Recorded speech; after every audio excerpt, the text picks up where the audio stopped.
Like Robert Saleh leaving Tennessee, the Cardinals' chances of landing the defensive coordinator from the 49ers never got off the ground. He's in agreement to become the Titans' next head coach, and the Arizona Cardinals coaching search, well, it mercifully continues. Bo Brock, Johnny Venerable, PHNX Cardinals, subscribe to PHNX Sports, and Johnny, it lasted for about an hour, and then reality set in. Salah is the next head coach of the Titans.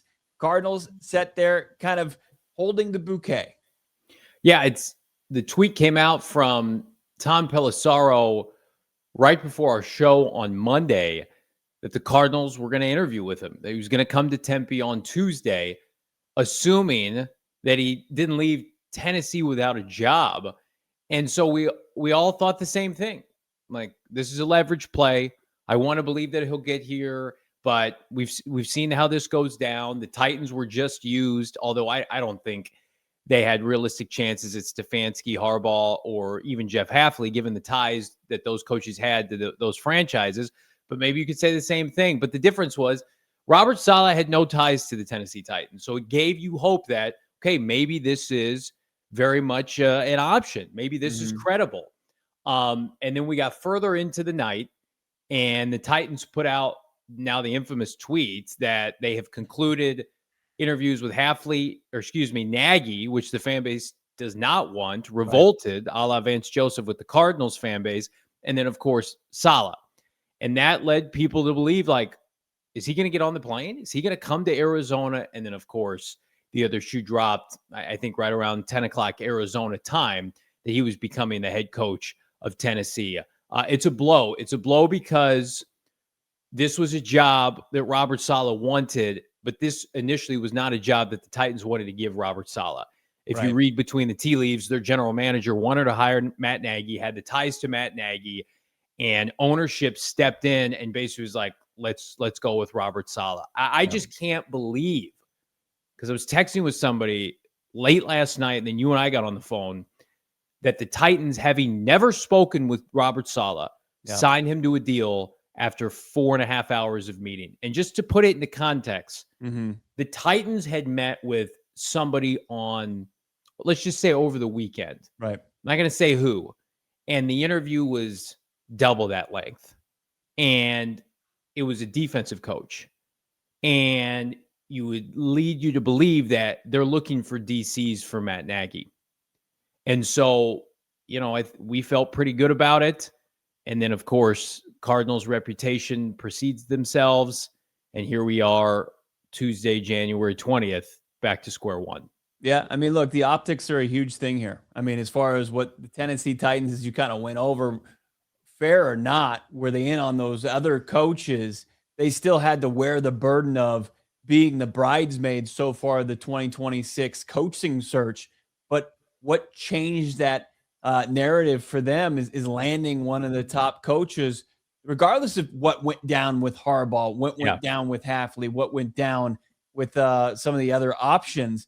They get Salah, and also the fan base's relief, elation when they realized that they got a guy and they didn't get the alternative where all signs were pointing towards Matt Nagy. That's the type of win I want Cardinals fans to experience. Will that happen? That's all up to the organization. Are they going to do like the Titans did? And if it's cold feet, or if Robert Saleh was this whirlwind, romance, and they got in at the buzzer, they didn't need all that time that they spent with other candidates, regardless of what it is.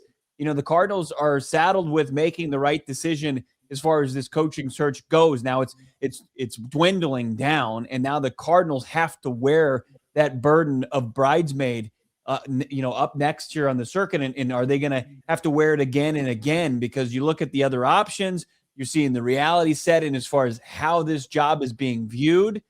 Monti Ossenfort, Michael Bidwill, man. I mean, it's going to be a challenge for them to get somebody. Not only is the alternative, in this case, it would be Vance Joseph to the Titans, Matt Nagy, but also somebody that's going to provide the confidence, that fresh direction that the fan base so craves. I just think the longer we go into this, the more it's going to be a coordinator, because the head coaches, the former head coaches, at least I know Salah was a coordinator, but Like, I think it's clear the Cardinals, Bo, wanted to hire an ex-head coach.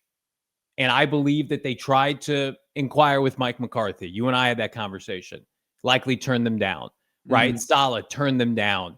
Sean McDermott, does he turn them down or does he go to TV, right? Valid effort by Monti Ossenfort, because I think it's easy to sit here and say, like, what are they doing? They're not being aggressive. Monti Ossenfort can't control the money and he can't control the perception. NFLPA grades dead last. You can't make somebody take this job, right? But you need to up your game. And I think now it's a very difficult time for Cardinal fans because you've got the unknown waiting next week. You know, whether it's Kubiak if the Seahawks lose, or preferably the two coordinators for the Rams if the Rams lose. Like, are you going to be able to court them? Because I'm going to tell you right now, the Vance Joseph element is a 4-letter word for Cardinal fans. They don't want to hear it. We won't entertain it. And I am not convinced that the Cardinals will entertain it. But are we going to get to a point where all these coordinators say no and go back to being coordinators? I still have to see that happen to believe it. Right. Like, I don't believe somebody is going to turn down a significant raise and a chance to operate as one of 32, even in the daunting NFC West without a quarterback, 5-year contract security. Like, the rest of these openings, like, we have a pretty good idea of like how this is going to go. Sure. And there are going to be like 3 to 4 guys that aren't going to get jobs that are significantly better than Vance Joseph that this fan base would approve of. It's up to the Cardinals to make one of them take this job. Right. Well, it would take them, like the Titans ownership or decision makers. And I know there's conflicting reports as far as where it is, and it's been kind of cleaned up. And I'm sure that's from the organization trying to tweak that narrative to not make it seem like it was taken out of who was supposed to be the decision maker in this case's hands. You know, everybody's saying that the GM ultimately made the decision on Salah, but for the Cardinals to get cold feet on potentially making a decision that would continue the ramifications of, or a continuation of, the end of the season where they went 3-14. Cardinals, though, when you look at this being in the mix and not being able to close the deal, it amplifies the narrative. It gets louder. That's the thing that they're going to just have to deal with the remainder of this. And you know, I think that, you know, they work on their pitches. When you think about who their finalists could be, because it's very quiet on those streets, who their finalists could be, 2 of them are second interview candidates. They're 0 for 2 there. Halfley, Salah's gone. You got to assume that 4 guys in the games being played this weekend, some of them are considered, you know, Albert Breer is saying that they're infatuated with both the Rams guys. And I think you take an even if it looks like the John Harbaugh thing where it's just a phone call to Sean McDermott, you got to do that. And it's so important as far as just trying to push back on that narrative and really kind of find a good secondary option that's going to, you know, provide a little bit of juice to this fan base that, you know, after a season that was just filled with brutal loss after brutal loss, it's been a continuation of that into this coaching search where it's been loss after loss. Well, at the recording of this video on demand here, Bo, the Cardinals are meeting with Bill's offensive coordinator, Joe Brady. So they have turned around and basically said, like, okay, we're trying different elements here. Now, is this pandering while you wait for guys next week?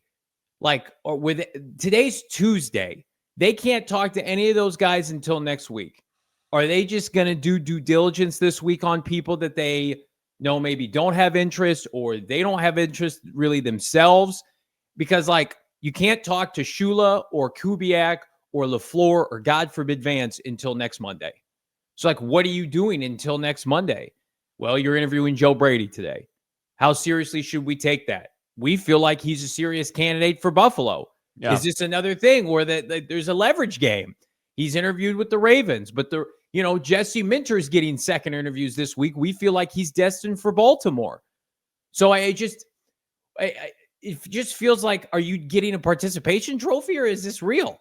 Right? And like the musical chairs aspect of it is not a real thing because there are going to be more quality candidates than there are openings.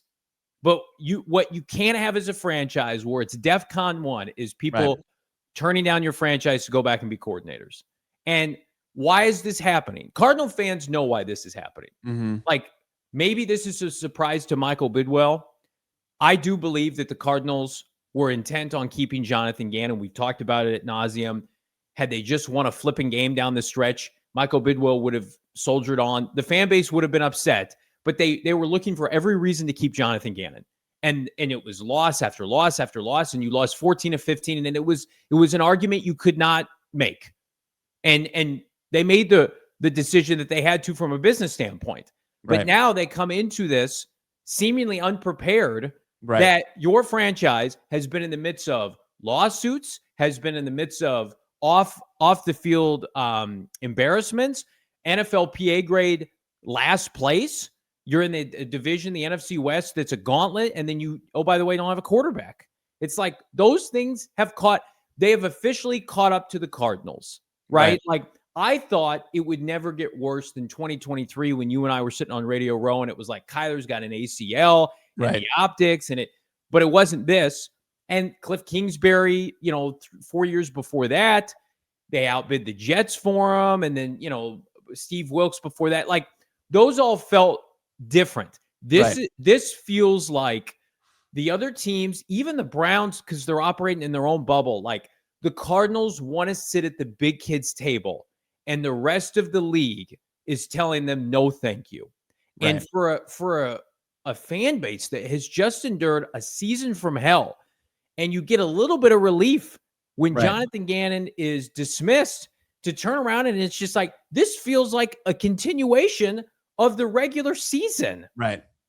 No, it does. And it just kind of would create the fear that in 2023, you thought, this is a mess. Right. Get the mop and bucket out and clean it up. And then 3 years later, after all the goodwill that they had created in years 1 and 2 of this new regime, and you realize, oh no, that stench, that mess, it's actually like entrenched, it's ingrained within this organization. Right. And it's going to take more than even like the strongest power washer to get that off. But it's insane. I mean, we're sitting here and we're cutting this video on the, less than 12 hours after one of the worst college football programs in the history of the sport hoisted up the trophy in that sport. But I don't want to give the Cardinals that much, optimism when they're just sitting here walking aimlessly through the woods. It's a tough place to be for Cardinals fans. But look, the Brady thing, I think that's encouraging.